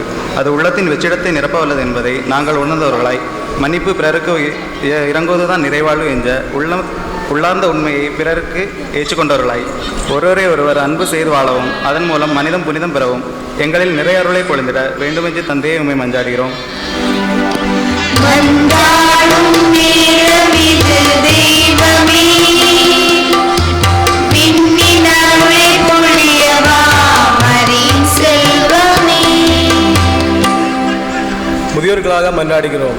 ஆறுதலில் நாயகனே இறைவா, சோர்வற்ற உள்ளத்தினராய் அன்பிற்காக ஏங்கி தனிமையில் வாடும் உள்ளங்கள் அனைத்தையும் உம் பாதம் கறந்தறிகின்றோம். ஆதரவின்றி அநாத இல்லங்களிலும் தெரு ஓரங்களிலும் முதியோர் இல்லங்களிலும் தனிமையில் வாடுவரை கண்ணோக்கி அருளும். இவர்களுக்கு உற்ற தாயாகவும் தந்தையாகவும் இருந்து ஆறுதலும் தேர்தலும் தந்து கரம் பிடித்து கண்ணீர் துடைத்து வழிநடத்திட வேண்டும் என்று இறைவா உம்மை மன்றாடுகிறோம். மன்றாடும் நேரமிது தெய்வமே, விண்ணில் அருளை பொழியவா மரியின் செல்வமே. பங்கு இறை மக்களுக்காக மன்றாடுகிறோம். இன்னருள் தந்தையே இறைவா, எம் பங்கு இறைமக்கள் அனைவரையும் கண்ணோக்கி அருளும். எங்கள் இல்லங்கள் அனைத்தும் உம் ஆட்சியை பறைசாற்றும் விதத்தில் உறவோடும் நட்போடும் உரையாடல் வளத்தோடும் பொருளாதார நலத்தோடும் ஆன்மீக தாகத்தோடும் இனிது துலங்கிடும் விதத்தில் எங்களை வழிநடத்திட வேண்டும் என்று தந்தையை உம்மை மன்றாடுகிறோம். மன்றாடும் நேரமிது தெய்வமே, விண்ணில் அருளை பொழியவா மரியின் செல்வமே. நம் ஒவ்வொருடைய தனிப்பட்ட தேவைகளுக்காக சற்று நேரம் மௌனமாக ஜெபிப்போம்.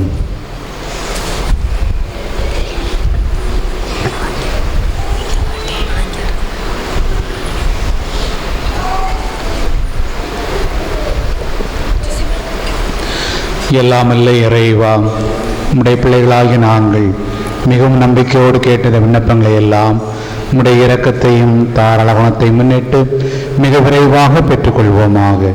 ஆண்டவராகிய கிறிஸ்து வழியாக உம்மை மன்றாடுகின்றோம். ஆமென். காணிக்கை பாணி.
அன்புமிகுந்தவர்களே, தூய அந்தோனியார் கத்தோலிக்க சேவா சங்கத்தினருடைய உறுப்பினர் என்பதற்கான அடையாளமாக இப்பொழுது இந்த வெள்ளியினால் ஆன இந்த மெடலானது அவர்களுக்கு வழங்கப்படுகின்றது.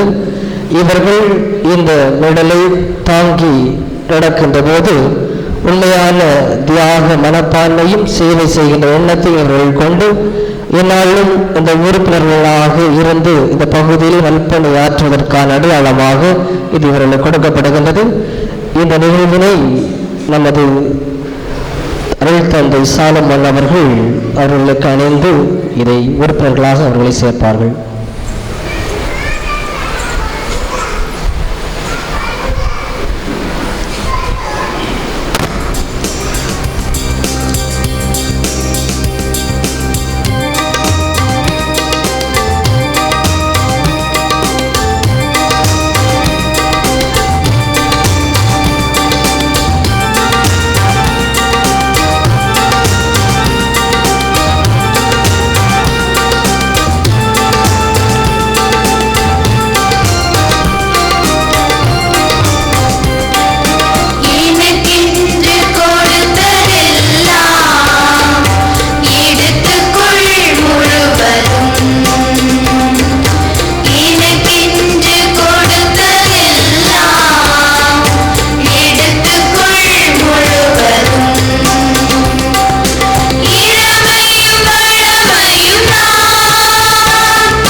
சகோதர சகோதரிகளே, நாம் அனைவரும் ஒப்புக் கொடுக்குமே திருப்பலி எல்லாமல்ல தந்தையாகி இறைவனுக்கு ஏற்றதாக ஜெபியுங்கள்.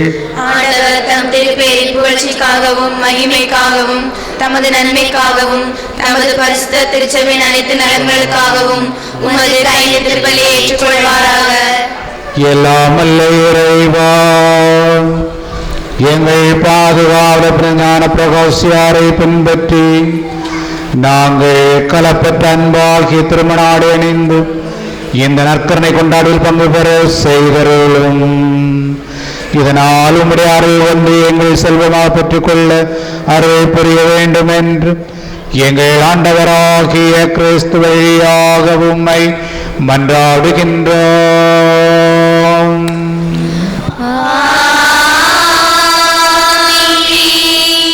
ஆண்டவர் உங்களோடு இருப்பாராக.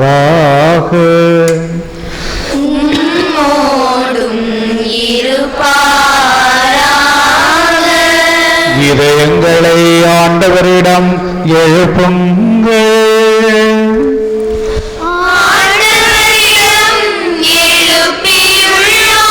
நம் இறைவனாகிய ஆண்டவருக்கு நன்றி கூறுவோம்.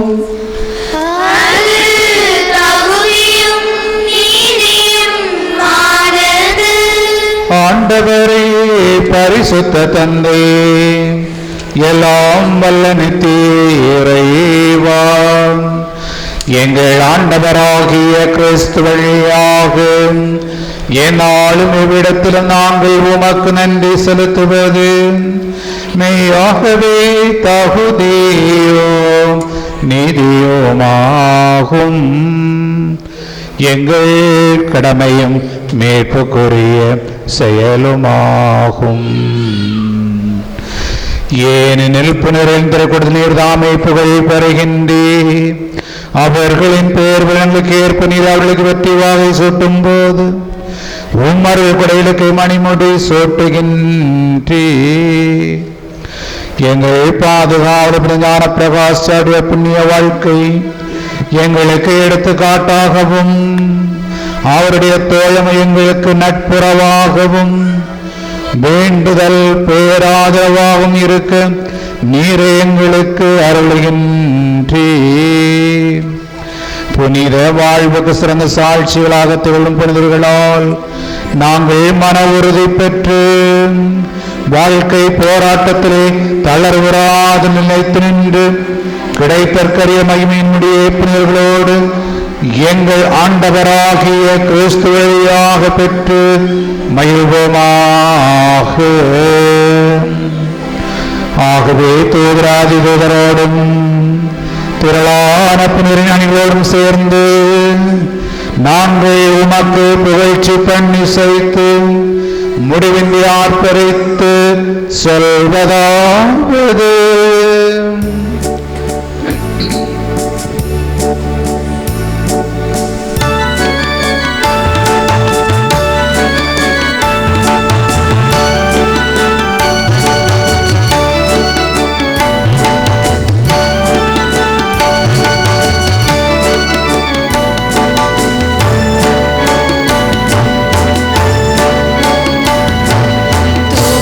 தூயவர்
வானக தந்தையே, நேர்மையாகவே தூயவர், புனிதத்திற்கெல்லாம் ஊற்று.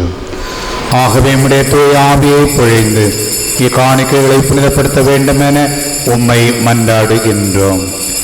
இவ்வாறு எங்கள் ஆண்டவர் இயேசு கிறிஸ்துவின் உடலும் இரத்தமுமாக எங்களுக்கு இவை மாறுவனவாக.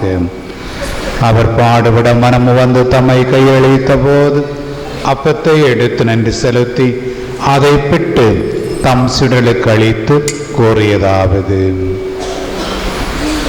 அனைவரும் இதை வாங்கி உண்ணுங்கள், ஏனெனில் இது உங்களுக்காக கையளிக்கப்படும் என் சரீரம்.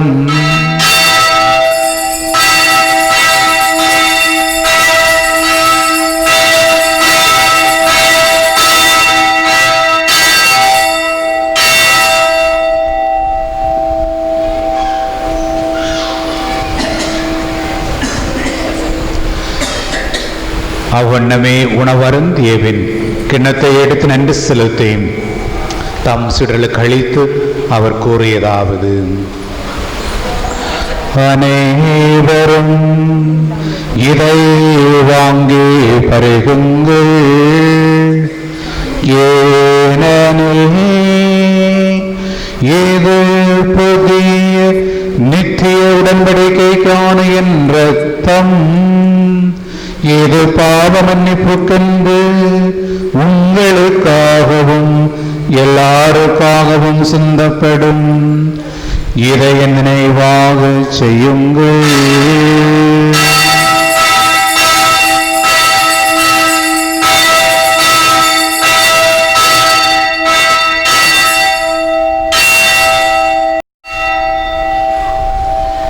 ஏது விசுவாசத்தின் மறைபொருள்.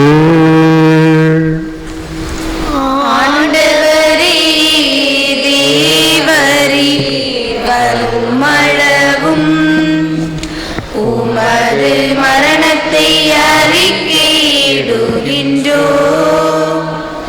உமது உயிர்ப்பையும் எடுத்துரைக்கின்றோ. ஆகவே இறைவா, நாங்கள் கிறிஸ்துவின் இறப்பையும் உயிர்ப்பையும் நினைவு கூர்ந்து வாழ்வு தரும் அப்பத்தையும் மீட்பளிக்கும் கிண்ணத்தையும் உமக்கு ஒப்புக் கொடுக்கின்றோம். உம் திருமணின்று ஊழியம் புரிய தகுந்தவங்களை ஏற்றுக்கொண்டீர். எனவே உமக்கு நன்றி செலுத்துகின்றோம். மேலும் கிறிஸ்துவின் உடலிலும் இரத்தத்திலும் பங்கு கொள்ளும் எங்களை தூய ஆவி ஒன்று சேர்க்க வேண்டும் என உம்மை தாழ்மையுடன் மன்றாடுகின்றோம். உலகெங்கும் பரவியிருக்கும் ஒரு திருச்சபையை சிறப்பாக எங்கள் திருத்தந்தை பிரான்சிஸ், எங்கள் ஆயர் ஜெரோந்தாஸ், ஏனைய ஆயர்கள், திருப்பணியாளர்கள், துறவியர், பொதுநிலையினர் ஆகிய அனைவரையும் நினைவு கூர்ந்தருளும். எங்கள் அனைவரையும் அன்பு நிறைவை அடைய செய்தருளும். உயிர்த்தெழும் நம்பிக்கையுடன் இறந்து போன எங்கள் சகோதரர் சகோதரிகளையும் இறந்தோர் அனைவரையும் நினைவு கூர்ந்து ஒளிமிக்கவும் திருமுன் ஏற்றுக்கொள்ளும். எங்கள் அனைவர் மீதும் இரக்கமாயிரும். இறைவனின் கன்னித்தாயான மாட்சிமிக்க மரியாள், அவருடைய அன்பு கணவர் புனித சூசேப்பர், நாங்கள் விழா கொண்டாடுகின்ற எங்களுடைய பாதுகாவலர் புனித ஞான பிரகாசியார், புனித அப்போஸ்தலர், இவ்வுலகில் உமக்கு வந்தவராயிருந்தவர் ஆகிய புனிதர் அனைவருடனும் நாங்கள் நிலையான வாழ்வில் தோழமை கொண்டு உம் திருமகன் இயேசு கிறிஸ்து வழியாக உம்மை புகழ்ந்தேத்தும் பலம் அருள உம்மை மன்றாடுகின்றோம். இவர் வழியாக இவரோடு இவர்கள் எல்லாம் வல்ல இறைவனாகிய தந்தையே, தூயாவின் ஒன்றிப்பில் எல்லா புகழும் ஆட்சியும் என்றென்றும் உமக்கு உரியதே.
மீட்பரின் கட்டளையால் கற்பிக்கப்பட்டு தேவ படிப்பினையால் பயிற்சி பெற்ற நாம் துணிந்து பாடுவோம்.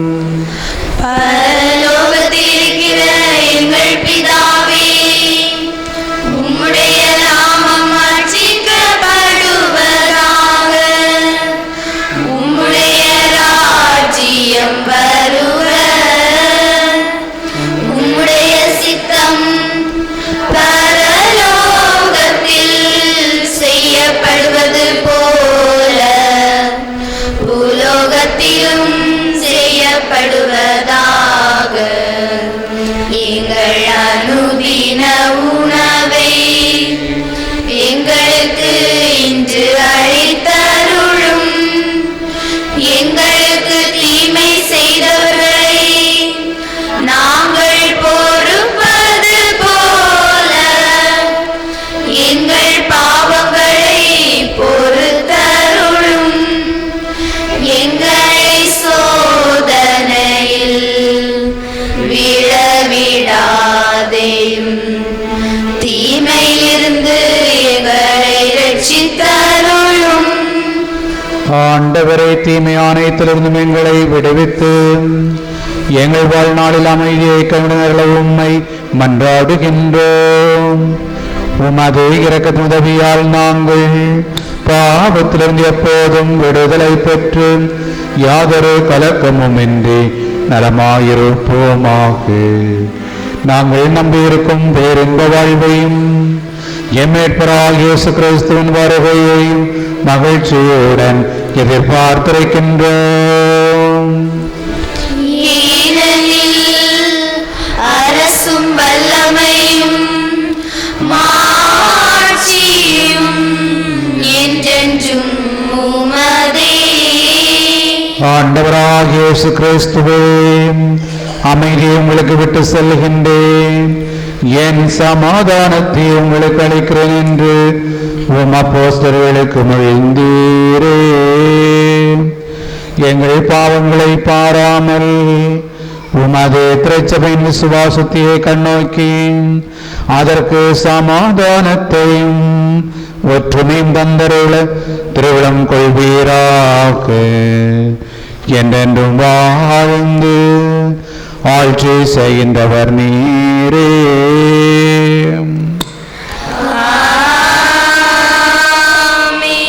ஆண்டவருடைய சமாதானம் உங்களோடு என்றும் இருப்பதாக. உம்மோடும் இருப்பதாக.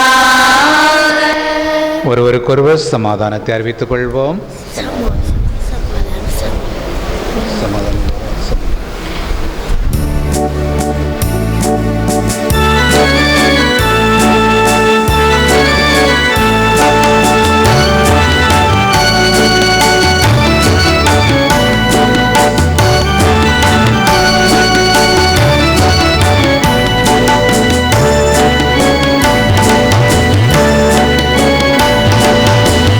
உலகின் பாவம்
இறைவனின் செம்மறி, இதோ உலகின் பாவங்களை போக்குகின்றவர்.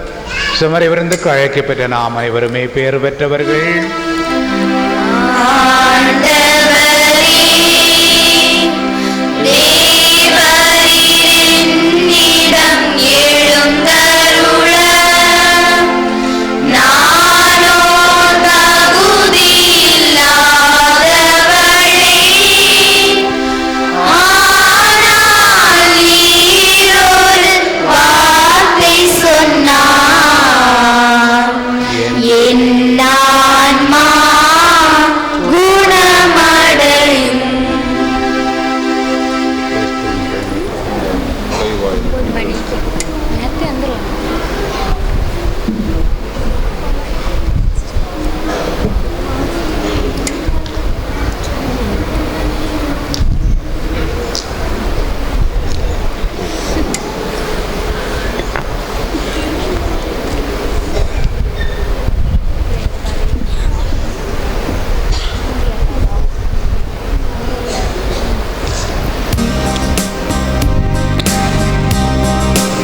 அன்பு இறைவா, தூய ஞானப்பிரகாசியாரை பாதுகாவலர எமக்கு தந்து அவரது பரிந்துரையால் எங்கள் பங்கு சமூகம் பொருளாதாரத்திலும் அருளாதாரத்திலும் வளர்ச்சியடைய செய்தமைக்காகவும் விசுவாச வாழ்வில் தாழ்ச்சி ஏற்பட்ட தருணங்களில் உடன் இருப்பால் எங்களை உறுதிப்படுத்தி எம் வாழ்வை பலமாக்கியமைக்காகவும் இறைவா உமக்கு நன்றி கூறுகின்றோம்.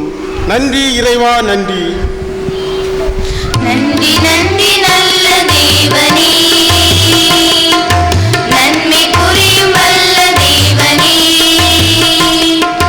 நன்றி நன்றி நல்ல தேவனே, நன்மை புரியும் வல்ல தேவனே.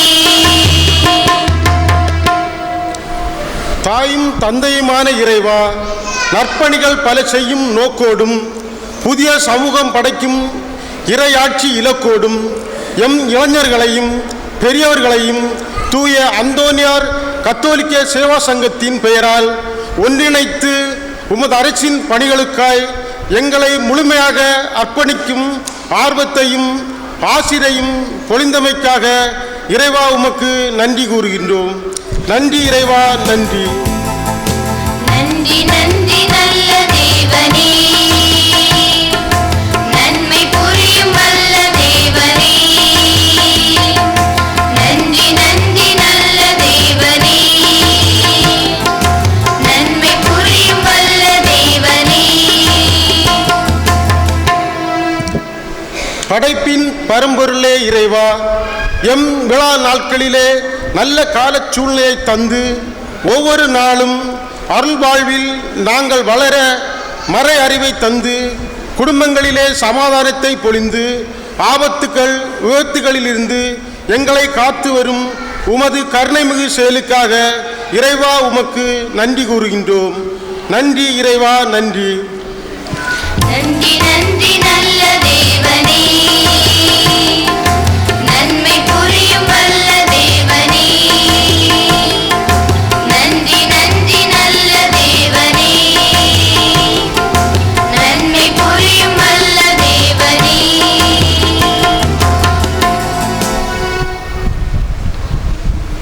அன்புக்குரிய சகோதரர்களே, சகோதரிகளே, பிள்ளைகளே,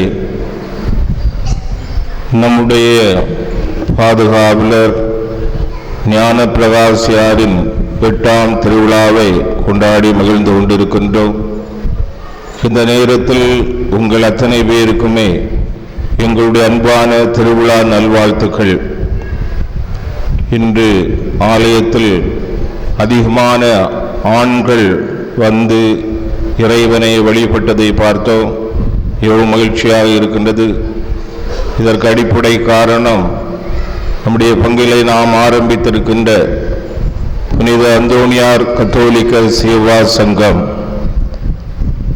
புனித அந்தோனியார் கத்தோலிக்க சேவா சங்கத்தின் வழியாக நம்முடைய பங்கில் உள்ள மக்களையெல்லாம் ஒருங்கிணைத்து அன்பு பணி செய்து இந்த பங்கை முன்னேற்ற வேண்டும் என்பதற்காக வெண்ணிறை ஆடை அணிந்து வந்தார்கள். இதன் பொருள் இவர்கள் என்றுமே தூய்மையாக இருந்து விசுவாசத்திலே உறுதியாக இருந்து மக்களுக்கு பணி செய்ய வேண்டும் என்ற ஆர்வத்தோடு இருக்கின்றார்கள். இவர்கள் திருப்பலிக்கு முன்னர் ஒப்புரவு அருள் சாதனத்திலே பங்கேற்றார்கள். பாவசிங்கத்திரம் செய்தார்கள். நீண்ட காலமாக பாவசிங்கத்திரம் செய்யாத இவர்கள், ஆலயத்திற்குள்ளே வராத இவர்கள் இன்று வந்திருக்கிறார்கள் என்றால் உண்மையிலே நாம் மகிழ்ச்சி அடைகின்றோம், பெருமைப்படுகின்றோம். அதற்காக புனித அந்தோனியார் கத்தோலிக்க சேவா சங்கத்தை பாராட்டுகின்றோம். இந்த ஆலயமானது அழகான மலர்களால் அழகுபடுத்தப்பட்டிருக்கிறது. தூய அந்தோனியார் கத்தோலிக்க சேவா சங்கத்தில் உள்ளவர்கள் இந்த வழிபாட்டை சிறப்பிக்க வேண்டும் என்பதற்காக ஏராளமான முயற்சிகளில் ஈடுபட்டார்கள். வாசக பயிற்சி, முன்னுரை சிந்தனைகள் வழங்குவது, காணிக்கை பவனி, வருகை பவனி என்னும் நன்றி மன்றாட்டுகள் போன்றவர்களில் அதிகமானவர்கள் ஈடுபட்டார்கள். இது பொதுநிலையினருடைய காலம். பொதுநிலையினர் எல்லாவற்றிலுமே பங்கேற்க வேண்டும், ஈடுபட வேண்டும். மிக முக்கியமாக இந்த இரக்கத்தின் ஜூபிலி ஆண்டிலே இவர்கள் ஏராளமான இரக்க செயல்களை செய்ய வேண்டும்.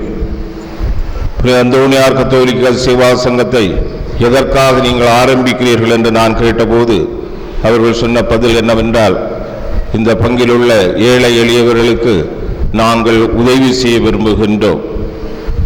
ஆண்களை எல்லாம் ஆலயத்திற்கு வர வைக்க வேண்டும்.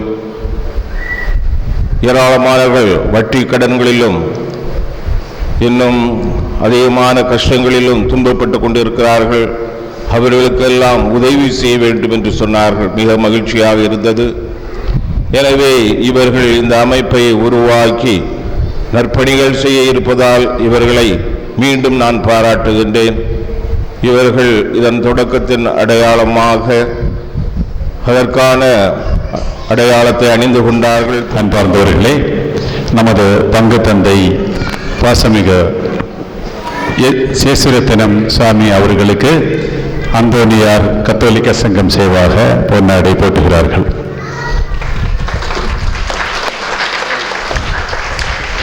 நமது இணை பங்கு தந்தை சர்ஜன் ரூஃபஸ் அவர்களுக்கு புனித அந்தோனியார் இயக்கம் சார்பாக பொன்னாடை போடுகிறார்கள்.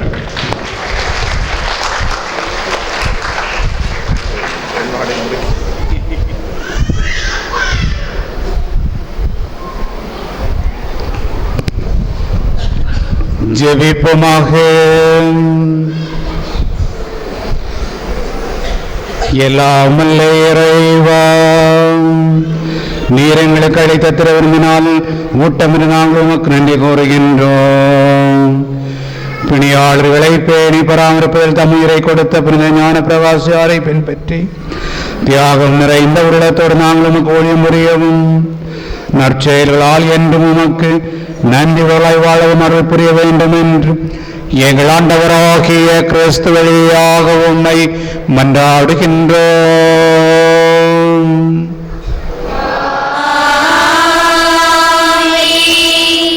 அன்புமிக்க சகோதர சகோதரிகளை, மலை மாவட்டம் புரிந்தாலும் கூட என்னையும் உங்களுடைய திருவிழாவுக்கு அன்போடு அழைத்த உங்களுடைய பங்கு தந்தையர்களுக்கும் பங்கு பேரவை நிர்வாகிகள் உறுப்பினர்கள் பங்கு மக்கள் அனைவருக்கும் மனமார்ந்த நன்றியை தெரிவித்துக் கொள்கின்றேன். புனித அலோசியஸுடைய பரிந்துரையால் நீங்கள் அனைவரும் எப்போதும் மகிழ்ச்சியோடு சமாதானமாக ஒற்றுமையாக வாழ வேண்டும் என்று உங்களுக்கு திருவிழா வாழ்த்துக்களை தெரிவித்துக் கொள்கின்றேன். ஆண்டவர் உங்களோடு இருப்பாராக.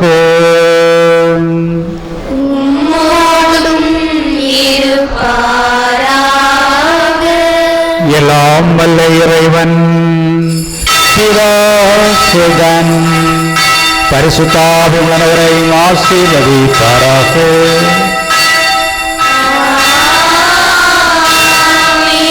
சென்று வாழுங்கள். திருப்பலி முடிந்தது.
அனைத்துலக மக்களின் சகாய மாதாவே எங்களுக்காக வேண்டிக் கொள்ளும். பாதுகாவன புனித ஞான பிரவாசியாரே எங்களுக்காக வேண்டிக் கொள்ளும். புனித அந்தோணியாரே எங்களுக்காக வேண்டிக் கொள்ளும்.